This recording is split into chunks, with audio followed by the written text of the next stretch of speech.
Amén. Amén. Muchas gracias a nuestro hermano Sasha. Aleluya. Pasó 3 meses practicando para una muy buena canción. Realmente, para mí esa sería muy difícil si el español no fuera mi primer lenguaje y poner una canción para alabar a Dios. Aprecio mucho su esfuerzo. Vamos a Dios en oración.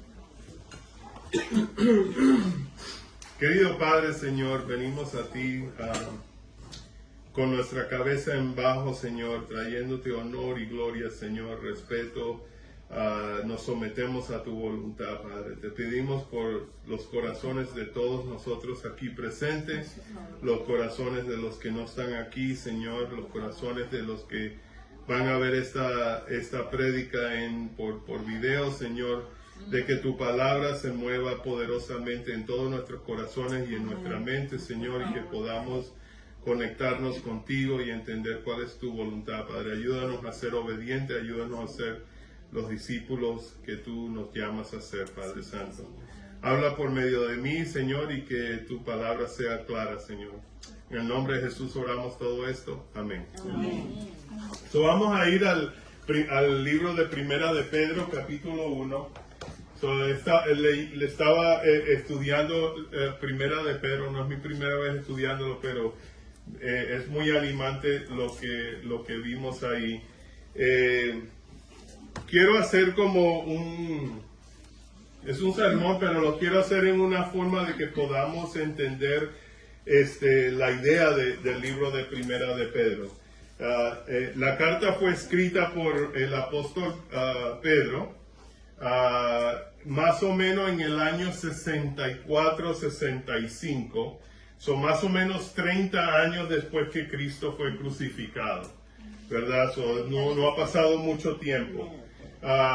Está escrita por Pedro, también conocido como Cefas, también conocido como Simón, el mismo Pedro que negó a Cristo, el mismo Pedro que dudó cuando caminó sobre el agua, el mismo Pedro que era un pescador de bajos recursos, o Pedro no era un hombre político, un millonario, una persona de mucha afluencia.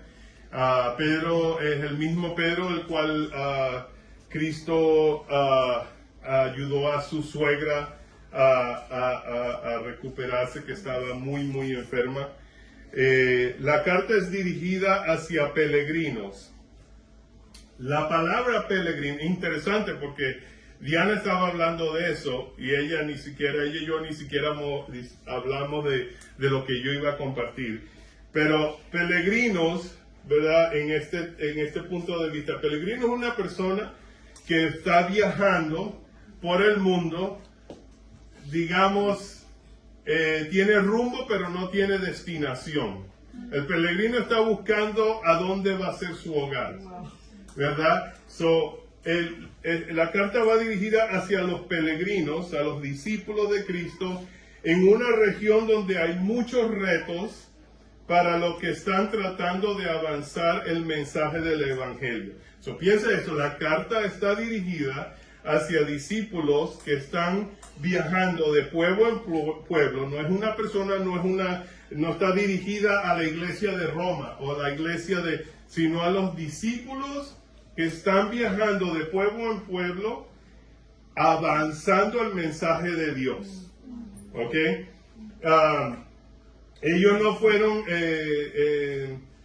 la región que menciona, ahora que hablemos comencemos el capítulo, la región que menciona es Turquía. O sea que no es un lugar conocido de ellos, no es como que estamos aquí en Barcelona y nos movemos para Zaragoza o para Valencia. Ellos están yendo a una nueva región con nuevas costumbres. La gente de esa zona practica lo que se llama politeísmo. Politeísmo es cuando se alaban a múltiples dioses, ¿verdad? No es monoteísmo de un dios, sino múltiples dioses. Un peregrino estaban predicando el Evangelio. Nuevamente nosotros, como estaba diciendo Diana, la idea del peregrino como discípulo la Biblia dice que nosotros somos peregrinos en este mundo, porque a pesar de que estamos aquí por 3, 5, 10, 15, 20 años, nuestro destino no es aquí.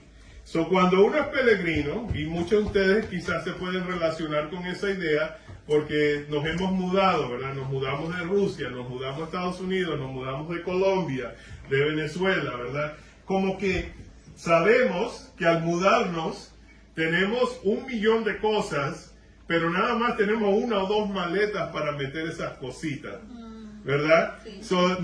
Cuando uno es peregrino, uno dice, yo por ejemplo, yo sé que yo tenía varias cosas y yo sé cuánto me costó esa silla. Y me tocó casi regalarla porque no me la puedo llevar. Con esa mentalidad, es que como discípulos de Cristo, con esa mentalidad es que tenemos que vivir aquí. Porque lo que tenemos aquí no nos lo vamos a poder llevar para ningún lado, ¿verdad? Entonces piensen en la idea de un peregrino. Vamos a comenzar el primero de Pedro capítulo 1, por favor. Capítulo 1, versículo 1 y 2. ¿Puede alguien leer eso, por favor?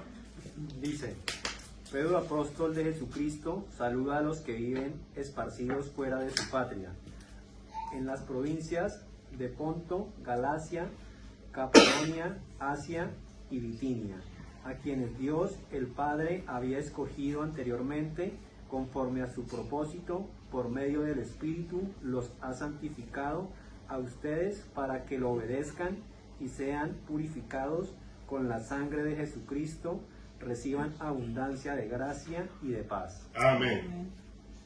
Ok, ese es el principio. Eso nuevamente está hablando en la región de Ponto, Galacia, Capadocia, Asia y Bitinia. Bitinia. Ok, esa región es lo que hoy modernamente es Turquía, ¿verdad? Y le dice de que a los elegidos, de acuerdo al conocimiento previo de Dios el Padre. Le está hablando a los discípulos que están en esa zona. La mayoría son gentiles. En la Biblia se habla de 3 tipos de personas: los hebreos o los judíos, ¿verdad? Que es los que fueron escogidos por Dios para crear un pueblo nuevo, ¿verdad? Y tengo otro sermón acerca de la elección y todo eso, pero están los gentiles. Los gentiles somos nosotros. No somos judíos, no somos descendientes del pueblo hebreo, pero creemos en Dios. Y el tercer grupo sería los paganos, que son los que no creen en Dios y son politeísticos en este caso, o los ateos, lo que sea, ¿verdad? Entonces, la carta de primera de Pedro le está hablando a los gentiles que están en esa zona, están sacrificando su vida para llevar el evangelio a esa zona, en Turquía, predicándole el evangelio a la gente de Turquía. En la primera carta de Pedro, el punto son de que les está hablando que vienen pruebas, sufrimientos que enfrentaban los discípulos en Turquía, y esas pruebas que venían no venían de una persecución oficial o ordenada por el Imperio Romano, sino era una persecución cultural, social, comunitaria, porque los ciudadanos de esa área hostigaban a los nuevos creyentes debido a su cambio radical de su vida. Yo me acuerdo cuando yo cambié mi vida, yo no estaba haciendo nada extremadamente, no estaba haciendo como hostigando a la gente, no, arrepiéntete, pero solamente estaba cambiando mi forma de ser. Y de repente, de un día a otro, una persona llegada a mí me dice: ¿tú te crees que tú eres mejor que yo? Y yo digo, ¿de dónde viene eso? ¿Verdad? Porque la miseria le gusta compañía. Cuando ya tú no eres compañero de ese comportamiento, es como genera un rechazo. Digo, pero yo no he dicho nada. No, es que tu comportamiento, tú te crees que tú eres mejor que yo. No, yo nada más paré de hacer lo que hacíamos antes, ¿verdad? La pregunta es, ¿por qué estos discípulos abandonaron todo y se fueron a una región hostil en aquella entonces, como es Turquía, ¿verdad? Porque quizás nosotros entendemos que nosotros nos fuimos de nuestros países por economía, la situación política, la guerra, ¿verdad? Nos vamos huyendo de algo, pero esta gente no se fueron huyendo de nada, al contrario, se fueron voluntariamente a una región donde no era muy hospitalaria para ellos. La razón de eso es porque ellos tenían, nuevamente, esta carta fue escrita 30 años después de la muerte, más o menos 30 años después de la muerte de Cristo, lo que quiere decir que para ellos la cruz de Cristo estaba fresca en su mente, ¿verdad? Y ellos todavía se acuerdan de Marcos 16:15 cuando dice, y les digo, id por todo el mundo y predicar el evangelio a toda criatura, o como Mateo 28:19, ¿verdad? Y lleven el evangelio a todas las naciones. La diferencia es de que hoy en día estamos en el año 2026 y la cruz es como algo que, oh, eso pasó, wow, Cristo murió por nosotros, amén. Pero para ellos pasó nada más 30 años atrás. Piensen ustedes, 30 años atrás, se acuerdan de muchas cosas que nosotros hicimos, ¿verdad? 30 años atrás yo acababa de conocer a Diana, estábamos jovencitos. Entonces la cruz para ellos estaba como muy en su mente.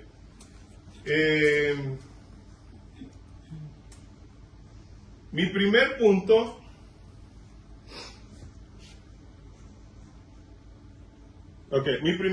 es la santificación y la salvación. Vamos a hablar acerca de eso. En versículo 2 dice, según el conocimiento previo de Dios, el Padre, mediante la obra santificadora del Espíritu, para obedecer a Jesucristo y ser rociados con su sangre.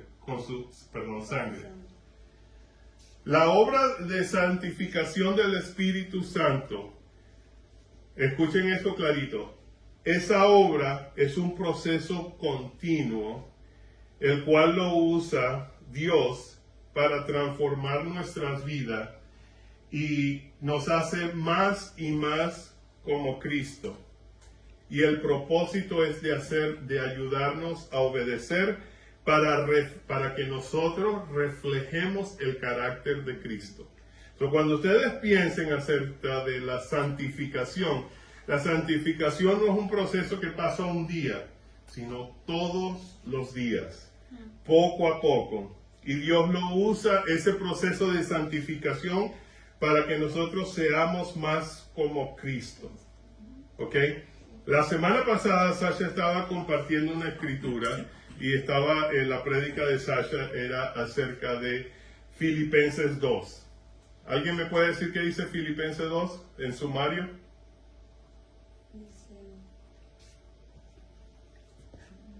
Dice, ¿qué dice Filipenses 2? Pues habla de Cristo Jesús. Ajá. Él se negó a sí mismo. Ajá. Para que dejó su naturaleza de ser Dios. Ajá. Dice, su carácter debe ser como Cristo. ¿Verdad? Filipenses 2 dice, sus caracteres deben ser como el de Cristo Jesús, que a pesar de ser Dios, tenga la actitud de Dios. Exacto, no se consideraba Ser igual a Dios.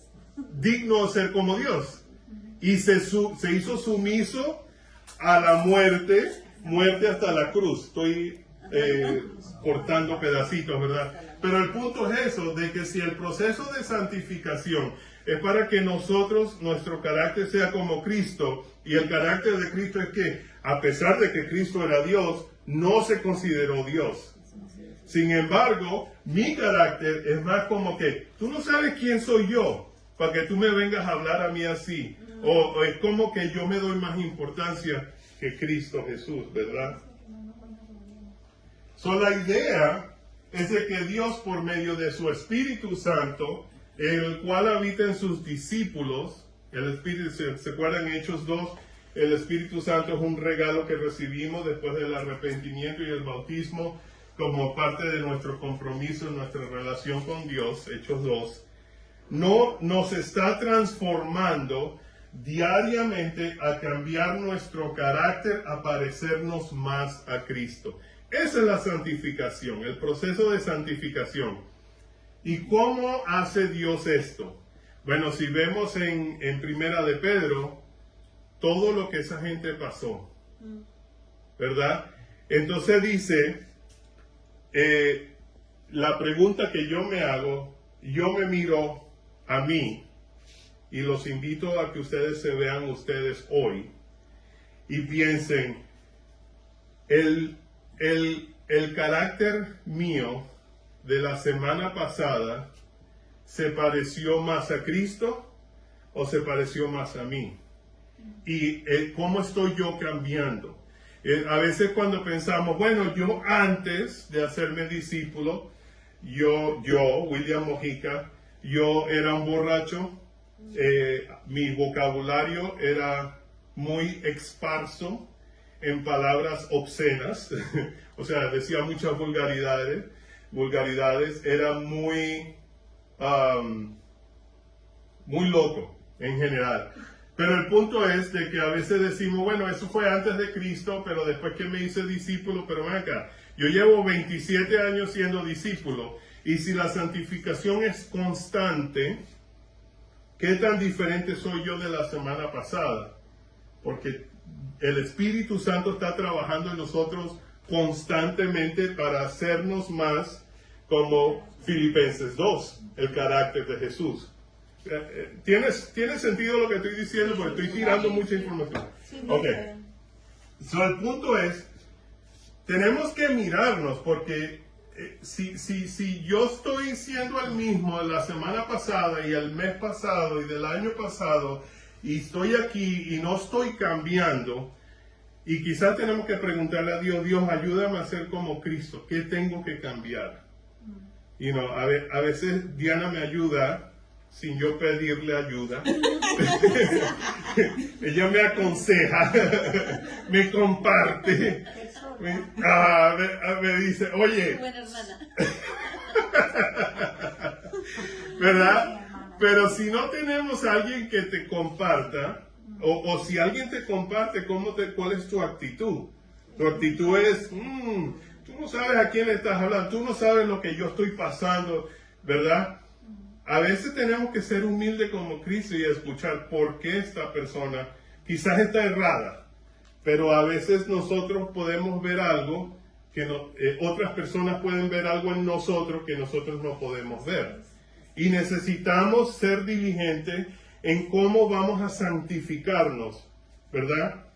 Ok, la salvación, eso es la santificación. La salvación, ¿estamos salvos? Sí, pero no. ¿Por qué? Vamos a leer capítulo 3 al 6. Hermes, ¿me ayuda con eso, por favor? Que sí. Dice, alabemos al Dios y Padre de nuestro Señor Jesucristo, que por su gran misericordia nos ha hecho nacer de nuevo por la resurrección de Jesucristo. Esto nos da una esperanza viva y hará que ustedes reciban la herencia de Dios, reciban la herencia que Dios les tiene guardada en el cielo, la cual no puede destruirse, ni mancharse, ni marchitarse.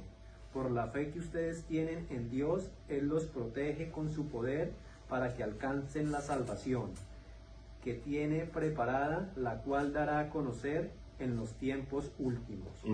Por esta razón están ustedes llenos de alegría, aun cuando sea necesario que durante un poco de tiempo pasen por muchas pruebas.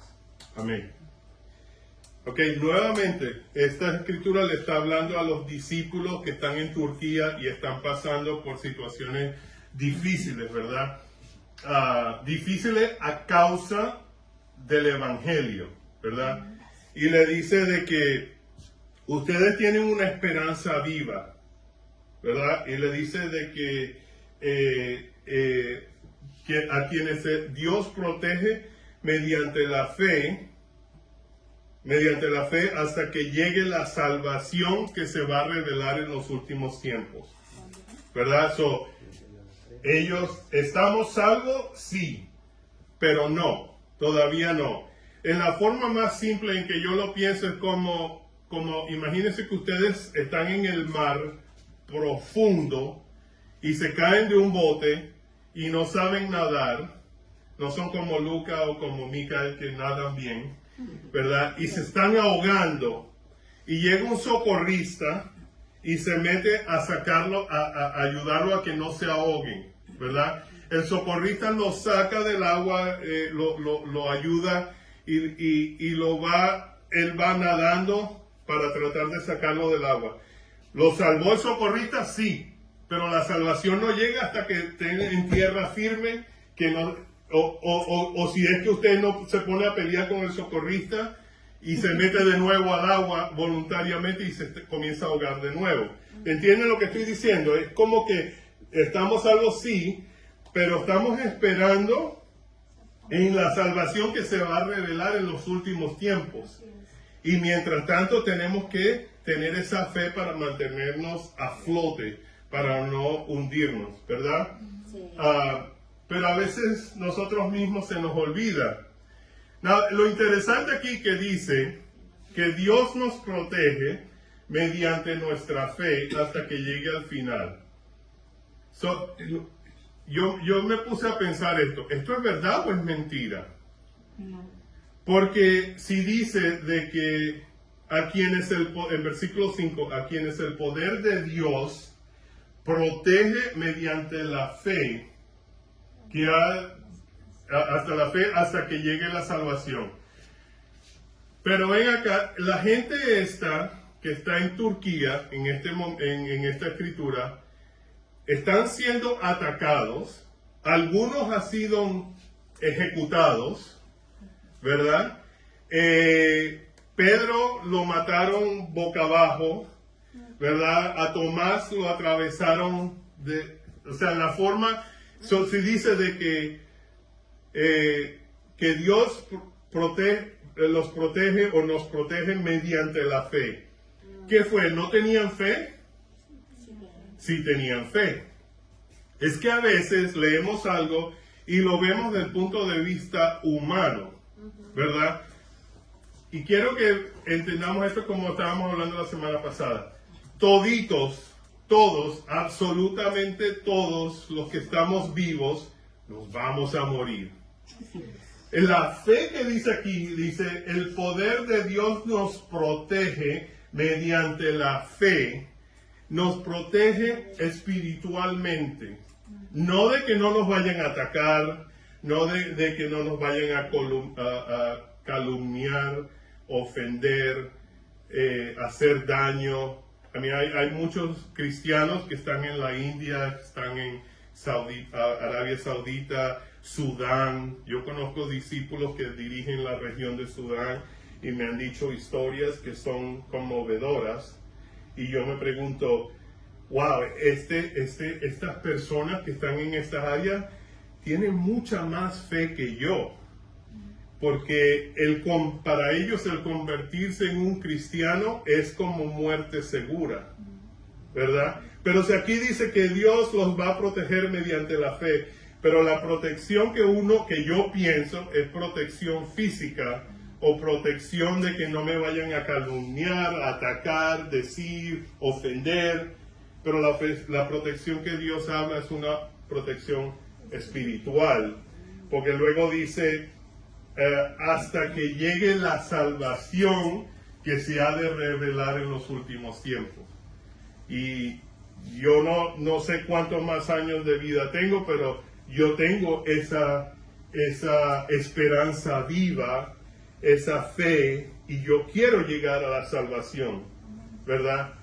Quiero que cambiemos nuestra forma de pensar, porque a veces yo pienso, bueno, si Dios me trae para España es porque Él me va a dar lo que yo necesite, y a veces lo que yo necesito es un buen sacatón para que mi fe crezca, ¿verdad? Nuestra fe no va a crecer si nosotros estamos sentados y cómodos. Para que nuestra fe crezca, tenemos que permitir que el Espíritu Santo nos lleve a donde no queremos ir, como esta gente fue, ¿verdad? Quizás para eso signifique nosotros compartir nuestra fe con alguien en el trabajo que quizás somos medio amigos, pero no quieren escuchar nada de Dios. A veces la forma que yo hago es simplemente, el otro día yo estaba orándole a Dios, pidiéndole que me ayudara con mis papeles y blanc, compartiendo cómo Dios respondió mi oración. Y para ellos quizás, ellos piensan, bueno, ¿eso fue Dios o fue suerte? ¿O fue una coincidencia? ¿Verdad? Pero cuando Dios responde 2, 3, 4, 5 oraciones, pasa de ser coincidencia a ser, hay un Dios que escucha mis oraciones. Amén. Ok, continuamos.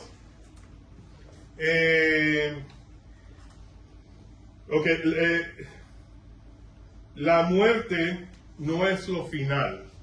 Y a veces yo pienso, wow, it's like, ese tema es un poco delicado, no quiero hablarlo mucho, ¿verdad? Mi mamá se murió a los 93, mi papá tiene 96 y todavía está como un buen carrito viejo que suena mucho, pero todavía está andando, ¿verdad? Y yo pienso, yo no quiero llegar a 100, porque 100 años, mi mamá me contaba del avión, que para ella nunca vio, o sea, ella nació en 1931 en Colombia. El avión, la idea de un avión que va volando, eso era como algo de qué hablas, ¿verdad? No lo conocía. So, para mí, como discípulo de Cristo, como dice Pablo, para mí morir va a ser ganancia. Pero yo pienso en mis hijas, pienso en mi esposa. Yo digo, bueno, Diosito, todavía no tengo que cerciorarme que todo el mundo esté, ¿verdad? Pero si tenemos esa mentalidad, pensar de que nuestra fe nos va a ayudar a llegar a ese punto de santificación para poder llegar al cielo y estar con Dios. Es como que nuestra mente cambia y ya no nos preocupamos acerca de la muerte. A mí me da más miedo vivir que morir, ¿no? Para mí, ¿verdad? El segundo punto es los retos para la santificación. Los retos son parte de la santificación. Comenzamos en el versículo 7. ¿Alguien me puede ayudar con eso, por favor? ¿Puro el 7? 7, sí, del 7 al 9. Vale, dice, porque la fe de ustedes es como el oro, su calidad debe ser probada por medio del fuego. La fe que resiste la prueba vale mucho más que el oro, el cual se puede destruir, de manera que la fe de ustedes, al ser así probada, merece aprobación, gloria y honor cuando Jesucristo aparezca. Ustedes aman a Jesucristo aunque no lo han visto, y ahora creyendo en Él, sin haberlo visto, se alegran con una alegría tan grande y gloriosa que no pueden expresarla con palabras, porque están alcanzando la meta de su fe, que es la salvación. Amén. La meta de nuestra fe es nuestra salvación. Más claro que eso no puede ser, ¿verdad? No importa lo que estemos pasando, todas nuestras preocupaciones, los retos, los tiempos duros, todo lo que estemos pasando en este instante de nuestras vidas, todo eso nos ayuda para crecer en una fe firme. O nos muestra dónde se está cayendo nuestra fe. Todo es como respondemos, ¿verdad? Algunas veces los retos, una vez que salimos de esos retos, uno dice, wow, espero no ofender a nadie porque hay gente que dice, es que tú no sabes por lo que yo estoy pasando. Todos pasamos por algo, ¿verdad? Así no estoy diciendo que uno es mejor que el otro o el otro es peor que otro. Todos a algún punto vamos a pasar por algo o lo estamos pasando ahorita mismo o quizás cuando uno le dice es que tienes que tener fe, ten fe en Dios, a veces, es que tú no sabes por lo que yo estoy pasando. Nuestra fe, la meta de nuestra fe es nuestra salvación. Y eso, cada prueba por la que Diana y yo pasamos, yo digo, bueno, Dios, yo no sé cómo se va a solucionar esto, pero tengo fe en ti. Y confío. ¿Ok? ¿Y por qué hay que verlo de esa forma? Y lo que yo me pregunto, y quiero que ustedes se pregunten, yo siempre hago estas preguntas un poco introspectivas, ¿verdad? Y yo me pregunto, ¿realmente es mi fe digna de aprobación, gloria y honor a Dios?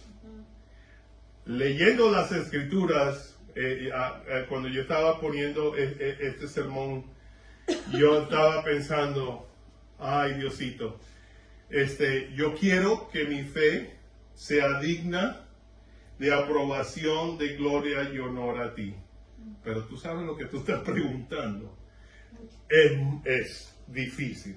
Porque cuando uno dice, Dios, ayúdame a crecer en paciencia, bueno, yo te voy a poner en situaciones donde tú vas a crecer en tu paciencia, ¿verdad? Así que estaba pensando en el sermón de hace 2 semanas de Micael, ¿verdad? Que estaba hablando acerca de estar agradecido. Y hubo algo que él mencionó en su sermón de que hasta por los momentos difíciles tenemos que aprender a estar agradecidos.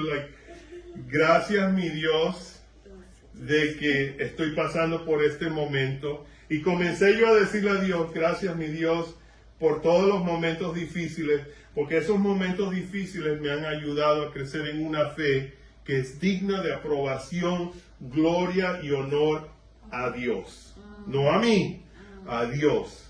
Como yo dije, después de orar 2 y 3 y 4 veces que Dios me ha respondido, yo me doy cuenta, wow, ¿quién soy yo que el Dios Todopoderoso me considera digno de escuchar mi oración? ¿Verdad? Pero no llego a ese lugar sin todas las pruebas por las que tenemos que pasar. Continuamos, versículo 10 y 12. Dice, los profetas estudiaron e investigaron acerca de esta salvación y hablaron de lo que Dios en su bondad iba a darle a ustedes. El Espíritu de Cristo hacía saber de antemano a los profetas lo que Cristo había de sufrir y la gloria que vendría después, y ellos trataban de descubrir el tiempo y las circunstancias que señalaban ese Espíritu que estaba en ellos.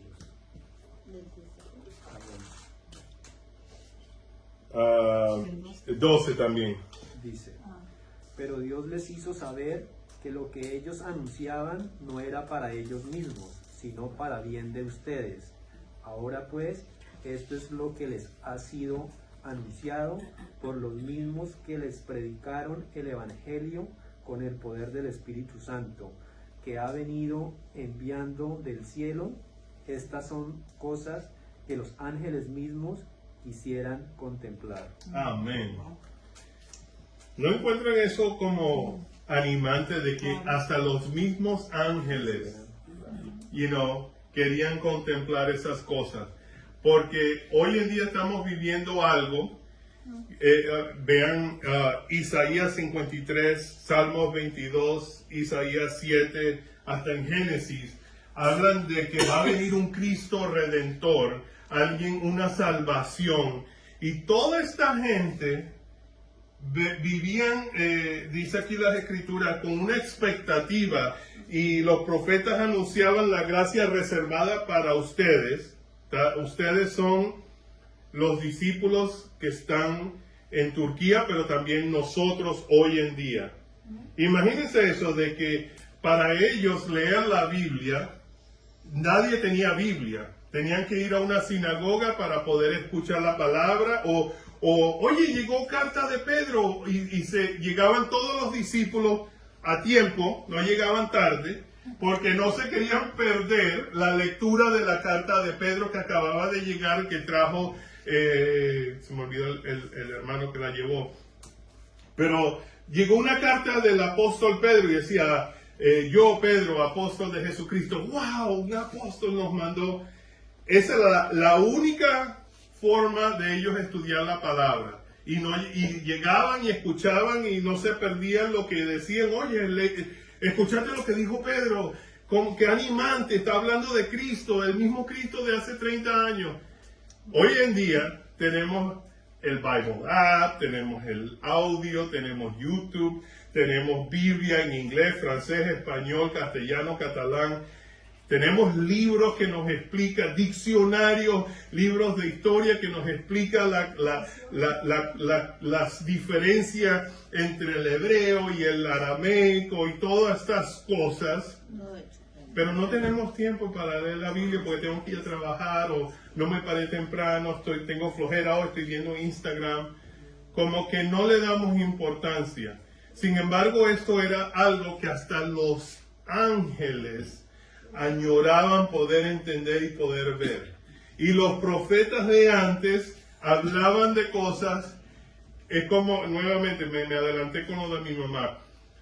Mi mamá no sabía lo que era un avión, ¿verdad? Y un día, ella me dijo, un día yo escuché que alguien dijo, no, es como un pájaro de metal que va volando y tal.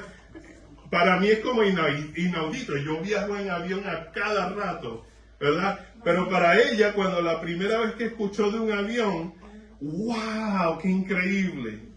Ahora imagínense tratar de explicar a alguien lo que es un avión que nunca en su vida ha visto un avión. Ahora imagínense explicarle a alguien de Cristo que ni siquiera va a pasar en su generación, ni en la generación de sus hijos, sino va a venir como 200, 300 años más adelante. Pero el Espíritu Santo les ha dado conocimiento a los profetas para que hablaran de un Cristo que va a venir. Y ahora estamos nosotros aquí, en esta generación, y yo hablo de mi parte también, como que no le damos importancia a lo que Jesús hizo. Mientras tanto está otra gente, wow, va a venir un Redentor, va a venir un Cristo, va a venir... Pero no, yo no quiero ir a la iglesia, o estoy cansado, o no tengo tiempo para leer la Biblia. Tienes un celular con Instagram y Facebook, yo creo que podemos leer la Biblia.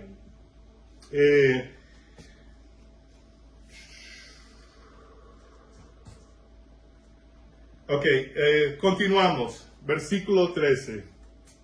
Del 13 al 19, por favor.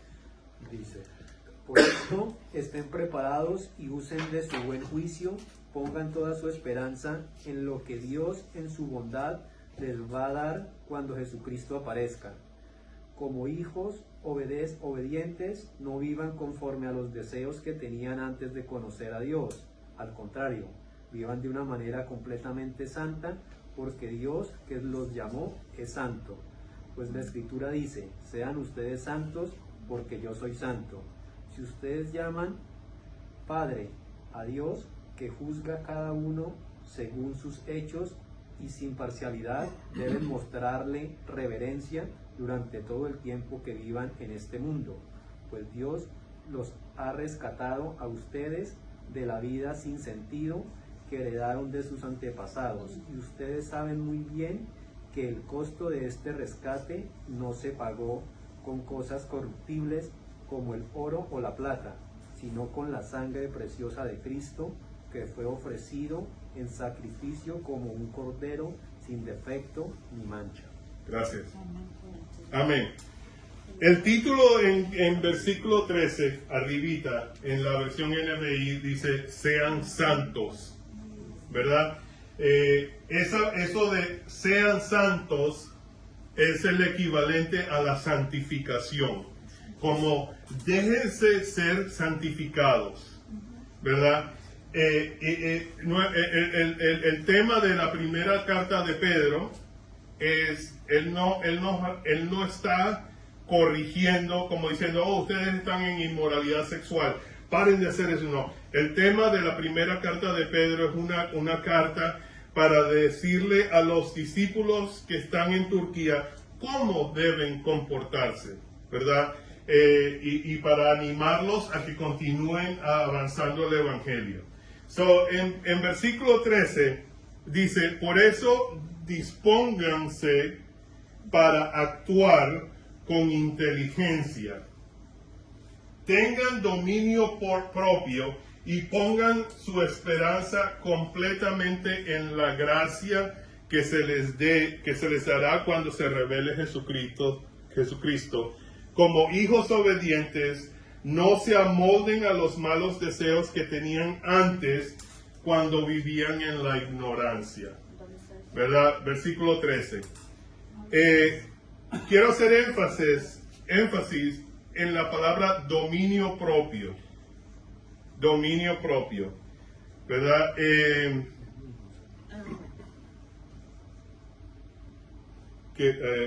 dominio propio.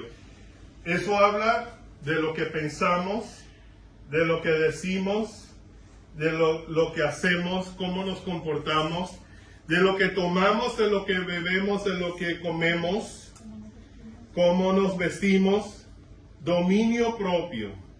¿Cuándo aprendemos el dominio propio? Rapidito, alguien me puede decir, ¿cuándo comenzamos a aprender el dominio propio? De niño. Desde jóvenes aprendemos a hacer dominio propio. Y si no lo tienes, nuestra responsabilidad como padres es enseñarle a nuestros hijos, oye, ya cállate la boca. No, que te calles, ¿verdad? Le enseñamos dominio propio. Siempre cada acción tiene una reacción. Si tú tiras una piedra, no te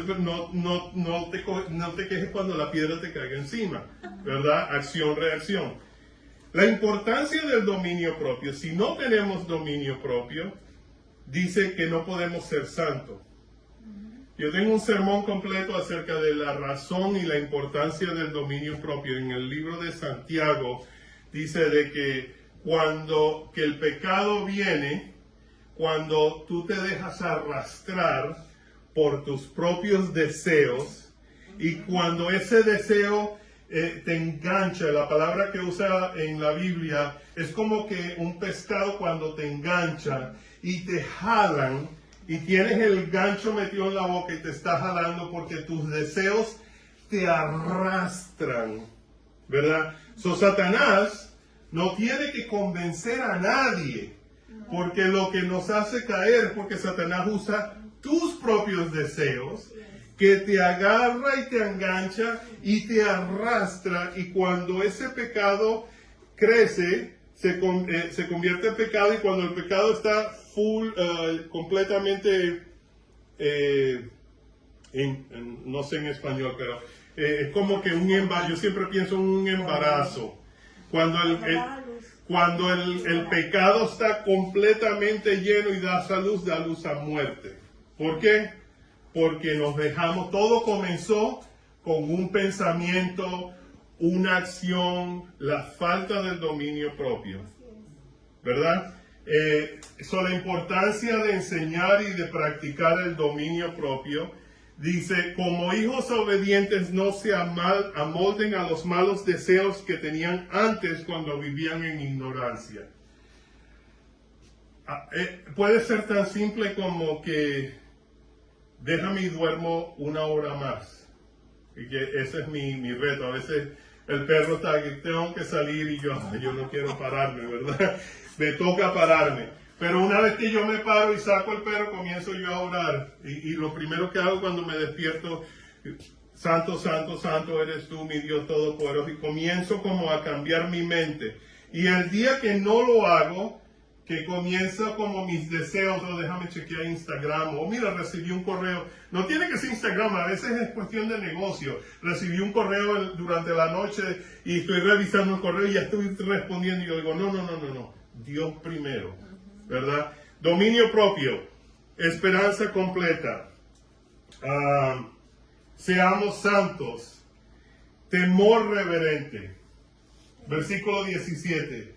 Y que invocan como Padre al que juzga con imparcialidad las obras de cada uno, vivan con temor reverente.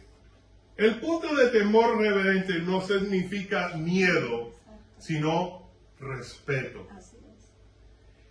Imagínense ustedes que están todos los ángeles cantando Santo, Santo, Santo, eres tú, mi Dios Todopoderoso. Y digamos que hay 500 ángeles, pero nada más hay 499. Y el número 500, están todos los ángeles santos, santos, y el número 500 llega. Perdón, llegué tarde, ¿verdad? Falta de respeto y falta de irreverencia hacia Dios. Piensen en cómo la gente del Antiguo Testamento trataban al templo, porque sabían que iban a postrarse en reverencia a frente de un Dios todopoderoso. Pero hoy en día nosotros mismos como que se nos olvida Dios me quiere, Él sabe por lo que yo estoy pasando, pero no tenemos ese temor reverente del que habla. Lo increíble, el otro día estaba yo viendo algo y estaba un tipo diciendo de que si hay un Dios que es bueno, ¿por qué Dios creó a Satanás? O dijeron, si hay un Dios que es bueno, ¿por qué Dios creó a Hitler? O creó a Netanyahu. Póngale el nombre que usted quiera. Y el hombre que estaba debatiendo el punto dice, Dios no creó a Satanás. Dios creó a Lucifer. Y Lucifer era un ángel, dice la Biblia que era un ángel que tenía mucha luz, que era precioso, bonito, de buen aspecto. Pero ¿qué pasó? Que Lucifer perdió ese temor, perdió esa reverencia, ese corazón hacia Dios, ¿verdad? Y se dejó arrastrar por sus deseos y por lo que él quería hacer. Y luego pienso en Judas. Judas caminó con Jesús, que cuando yo le voy a dar una bofetada. ¿Cómo se te ocurre? Tú caminaste, comiste, hablaste, Jesús mismo te enseñó, pero sus deseos, su corazón lo arrastró.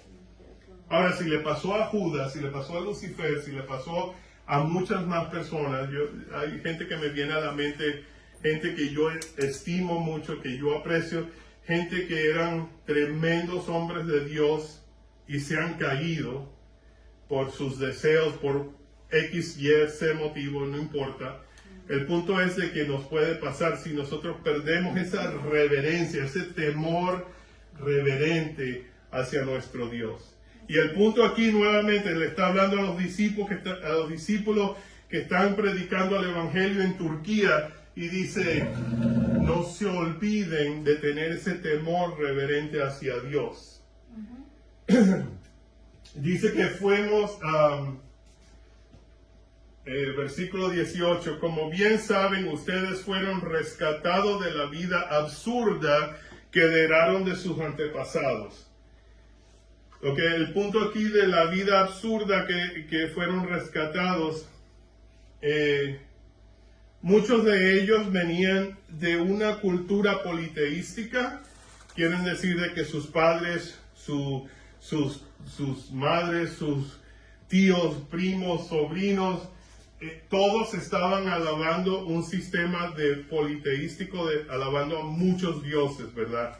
En el momento en que ellos decidían cambiar su religión, perdían su familia, perdían, sus padres los rechazaban. Si era una mujer que estaba casada, muy posible que el esposo la abandonara, la botara y culturalmente era aceptable, porque bueno, yo me casé con mi mujer y estábamos sirviendo a nuestros dioses, pero ahora ella se hizo cristiana y yo no quiero nada que ver con ella. El convertirse requería, era un sacrificio. No era nada más decir, bueno, yo este domingo voy a la iglesia. Era un sacrificio y les iba a costar. Yo pienso en Lucas 14, ¿verdad? Dice que si alguien quiere más a sus hijos, a su madre, a su padre, a su hermana, hasta a sí mismo, más que a mí, no puede ser mi discípulo. ¿Por qué? Porque es va a costar, en algún punto va a costar. Pero fuimos rescatados de una cultura en la que antes vivíamos, fuimos rescatados de una vida absurda que heredamos de nuestros antepasados. Mis antepasados, a mí viniendo de Colombia, mucho alcohol, mucha fiesta, mucho de eso, ¿verdad? Y yo seguía ese mismo patrón, esa vida absurda de cómo vivir, porque para mí eso era normal, ¿verdad? Yo fui rescatado así como ustedes fueron rescatados, como todos hemos sido rescatados en Cristo. Dice, a quien Dios escogió antes de la creación del mundo, versículo 20, Cristo, a quien Dios escogió antes de la creación del mundo, se ha manifestado en estos últimos tiempos en beneficio de ustedes. Por medio de Él, ustedes creen en Dios, que lo resucitó y lo glorificó, de modo de que su fe y su esperanza está puesta en Dios. Nosotros fuimos rescatados por medio de este Cristo, que ha hecho esto para que nosotros vivamos una vida santa, y para que por medio de esa vida santa, como dice ya Diana nuevamente, ni ella y yo no habíamos hablado absolutamente de nada de esto. Sin embargo, fíjese, si dice de que vamos a vivir una vida santa, santificados, llenos de fe por medio del Espíritu Santo, para que nuestra fe sea aprobada, digna de aprobación, de gloria y honor a Dios, ¿verdad? Y luego dice, versículo 22 al 25. ¿Puedes leerlo, Hermes, por favor? Dice, ahora ustedes, al obedecer el mensaje de la verdad, se han purificado para amar sinceramente a los hermanos. Así que deben amarse unos a otros con corazones puros y con todas sus fuerzas, pues ustedes han vuelto a nacer, y esta vez no de padres humanos y mortales, sino de la palabra de Dios, que es viva y permanente, porque la Escritura dice, todo hombre es como hierba, y su grandeza es como la flor de la hierba se seca y la flor se cae, pero la palabra del Señor permanece para siempre, y esta palabra es el Evangelio que se les ha anunciado a ustedes. Amén. Amén. Ok. Dice de que tenemos que ser obedientes, purificados mediante el obedecimiento a la verdad, y tenemos que tener un amor sincero por sus hermanos. Ámense de todo corazón, ¿verdad? Para mí eso me lleva a Juan 15, dice, un nuevo mandamiento les digo, ámense los unos a los otros, porque por medio de esto la gente sabrá que ustedes son mis discípulos. No discípulos, mis discípulos, ¿verdad? Entonces, ¿cuál es el propósito de que nos amemos?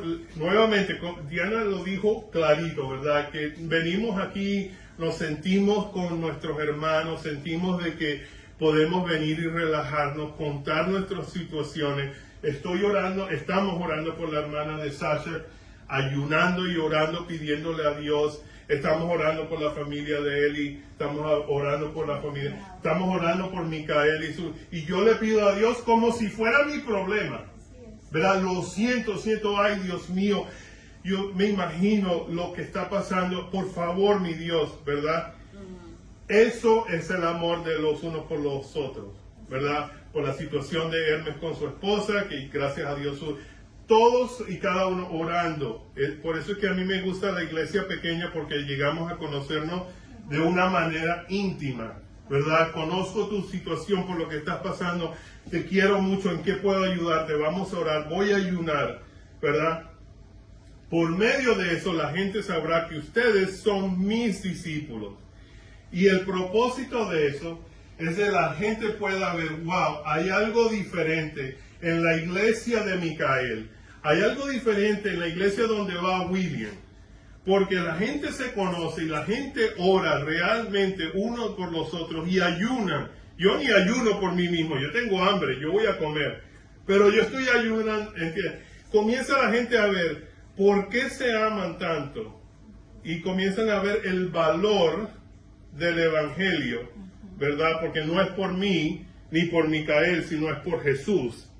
¿Cómo es que dice? Un amor sincero para sus hermanos. Ámense con todo corazón los unos a los otros, pues ustedes han nacido de nuevo, no de simiente perecedero, sino de simiente imperecedera, mediante la palabra de Dios que vive y permanece, ¿verdad? Luego dice, porque todo mortal es como la hierba y su obra, y toda su gloria como la flor del campo. La hierba se seca y la flor se cae, ¿verdad? Nuevamente, yo pienso acerca de mi gloria. ¿A qué le doy yo gloria? ¿Verdad? A veces yo en mi pecado, en mis deseos, ¿verdad? A veces yo me enfoco en mi negocio. Eso es una de las cosas que me enganchan a mí. Y entonces yo comienzo como, necesitamos trabajar, obviamente. Necesitamos dinero, claro que sí. Necesitamos comer, pagar por el piso, todo eso se necesita. Pero cuando mis deseos se enfocan más en mi gloria, en mis obras, en lo que yo quiero, ¿verdad? Yo veo esto y digo, todos nos vamos a morir y nada se va a quedar. Y piensen en esto, no importa qué tan increíble sea nuestra gloria ahorita, en 10 años no va a importar. No importa lo que hagamos ahorita, no va a importar más adelante, ¿verdad? Todos como la hierba vamos a morir y todo lo que logremos en este mundo, nadie se va a acordar. Miren las estatuas en los parques. Yo pienso yo he visto estatuas en otros países y yo digo, ¿y quién es ese tipo? Oh, ese fue el libertador, que no sé qué. Yo no sé quién es, ¿verdad? Pero lo que hacemos por su palabra, o sea, el Evangelio, el honor y la gloria permanecerá para siempre. Quiero animarlos, en conclusión, quiero animarlos de que nos enfoquemos en su palabra, nos enfoquemos en cómo podemos ser más obedientes a Dios. Y quizás preguntarle qué área de mi vida tengo yo que cambiar, ¿verdad? Amén. Vamos a cerrar con una oración.